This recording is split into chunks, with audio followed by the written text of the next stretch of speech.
వైఎస్ఆర్సీపీ కార్యకర్తను తగులితే మా ప్రభుత్వం వస్తే ఎట్లుంటుంది అనేది చూపియాల. ఏ ఒక్క కార్యకర్త కూడా భయపడాల్సిన అవసరం లేదు. ఏమైతుందో కొడితే 2 ఏట్లు కొడతారు, లేకపోతే ఒక కేసు పెడతారు. తిరిగి కొడితే వానికి అదే పరిస్థితే కదా.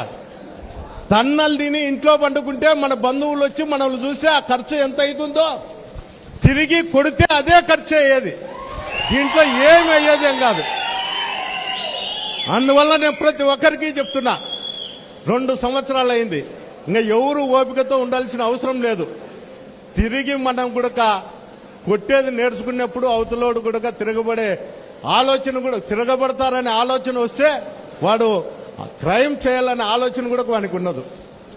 ప్రతి ఒక్కరు కూడా ఏ పోలీస్ అధికారి కానీ ఎవరన్నా కానీ మన మీద ఏదన్నా చేస్తే ప్రతి ఒక్కరు కూడా మనకి ఈ జిల్లాలో లీగల్ సెల్ ఉంది, లేకపోతే జిల్లా అధ్యక్షుడు ఉన్నాడు, పోతే కోర్టులో ప్రతి ఒక్కరు కూడా ప్రైవేట్ కంప్లైంట్ వేసేదానికి ప్రతి ఒక్కరు కూడా సిద్ధంగా ఉండాలి.